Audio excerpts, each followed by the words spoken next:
What is up, y'all? Welcome back to another video, and today we're going to talk about the 2023 XXL Freshman Cypher because this year wasn't it. So if you don't know, XXL every year holds a cypher for what they call their freshman class, and it's a list of up-and-coming, popular, and buzzing artists that they believe or deem to be the next superstars or stars in hip-hop, R&B.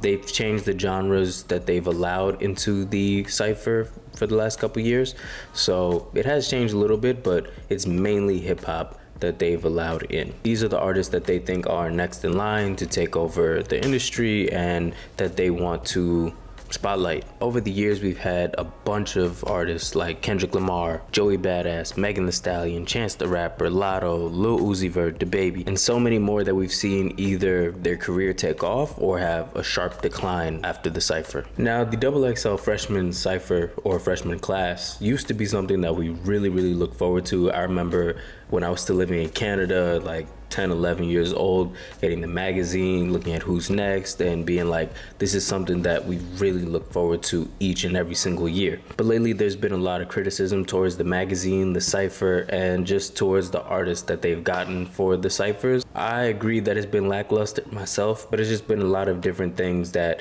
have turned fans away from the cyphers. The numbers aren't as high as before, and the impact that the cypher has isn't the same as before. So before we get into this year's cypher, let's talk a little bit about the history of XXL. So XXL is under Town Square Media, and they founded XXL in 1997, and that was the first year that they issued their magazine. And this magazine is released each quarter, and that's been going on, like I said, since 1997, and they only started doing their freshman cyphers since 2007. And aside from the year 2008, which I have no idea why they didn't have a cypher in 2008, but aside from that year, they've done it every single year outside of that.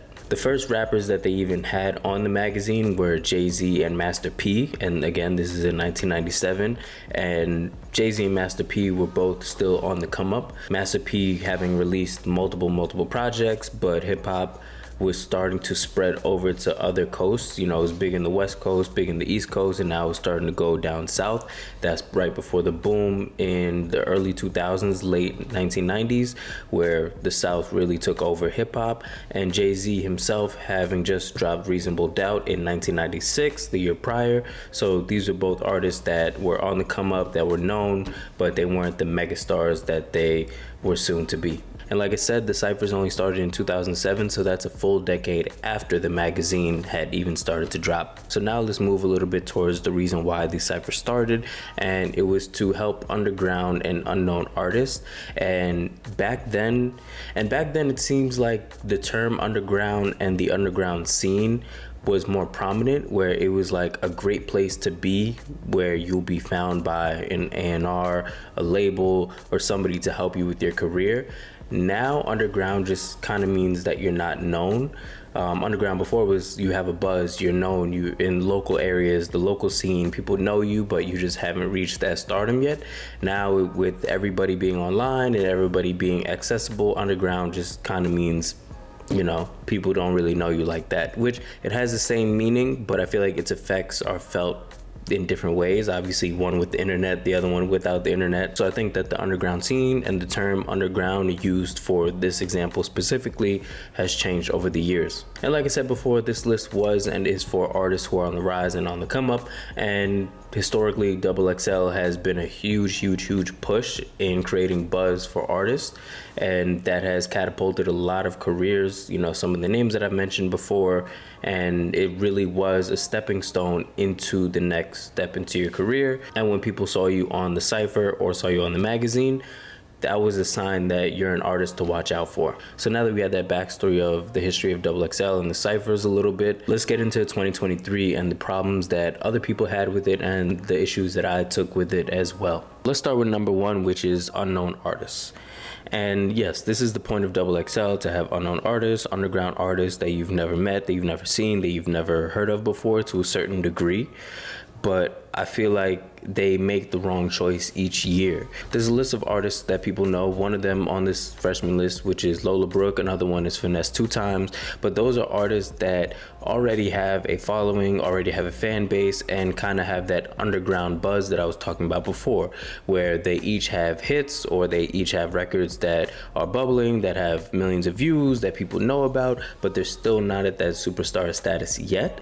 And to me, that is what the XXL Freshman Cypher magazine cover should be. It should be those artists, not artists that we don't really know about or that we don't know at all. This isn't to say again that I don't want opportunity for artists that I'm not familiar with, but at the same time, that creates that dissonance between the viewers and the company itself, where especially in the last couple of years, they've had a lot of trouble getting more and more people to watch, listen, view the Cypher.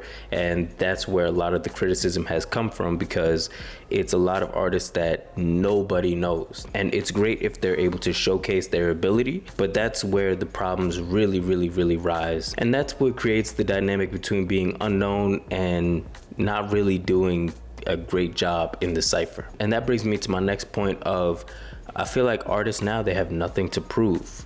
You know, before, and I don't want to sound like an old head when I'm saying this, but before it was about the rapping, it was about the ability, it was about showing your skills, showing who you are. I feel like a lot of these rappers for the last couple of years, and especially this year as well, just get on there, say what they need to say, whatever it is, doesn't matter, doesn't have to do anything, and they just go. They have nothing to prove. They came to the XXL Freshman Cypher, they came to the magazine, they came to the photo shoot, they did their thing, they're just there. They don't really put as much effort into it as they used to. They look bored, they don't look like they want to be there, they look like they just put whatever together and just showed up and said, if it works, it works, if it don't, cool. Also, the type of beats that are picked, like, these are the most generic beats that I've ever heard in the last couple years. It feels like there's no thought put into them, and I know that the sound has changed for rap in, you know, the last decade or so, and that's fine, but honestly, even from the artists to the beats, it feels like nobody's putting in as much effort anymore. They're just choosing the most generic beats. They're choosing artists that don't really want to be there. They're just not putting in the effort. Nobody's putting in the effort from the team, it feels like, to the beats, to the artists. It just feels like nobody cares anymore. Nobody's really trying. And XXL has really lost its significance doing that. And it's not fair to them. It's not fair to the fans. It's not fair to people who have followed. It's not fair, and it's not a good look. Originally, I was just going to stop this video here and, you know, get you guys comments and everything. You guys can still comment, of course, like, share, subscribe, all of that. Do it. But I also wanted to maybe give advice on how to fix it if I can. I'm just one person.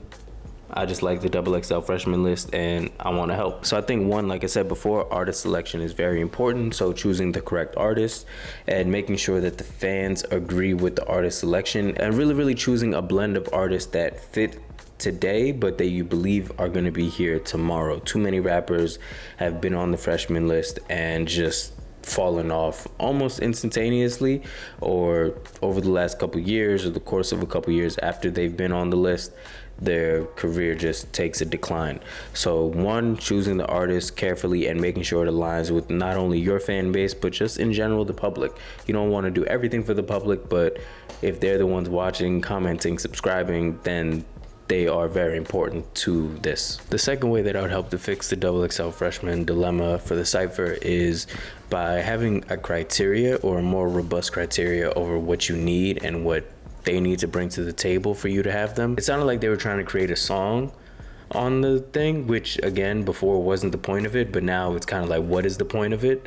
So that's the issue to me, where they need to clarify on their end. Like, yes, I'm all for artist expression, I'm all for artists doing what they want to do and valuing their individuality as an artist, as a person, but at the same time, it just, if it doesn't hit, it doesn't hit. Like, if it doesn't work, it don't work. And it shows in the decline and viewership and sales and stuff like that as well, that have been happening for the last couple years. And lastly, I think doing open interviews, I think doing the interviews with the freshmen with a live audience. I think that that would be dope as well. Just have more of that audience artist interaction, especially for those who are bubbling, especially for those who are on the come up.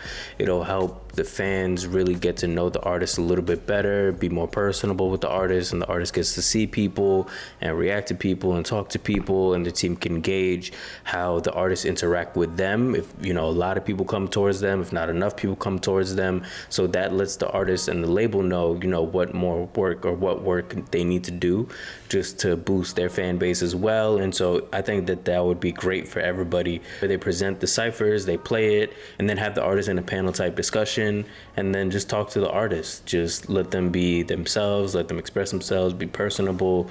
Like I said before, I think that that would honestly help and be a great addition to the ciphers as well. And I think that's it. All in all, like I said, this year wasn't the best year, and it's not because I don't like the artists. Like, I know Finesse 2 Times is really blowing up. Lola Brooke is great. She's blowing up with her hits and her songs.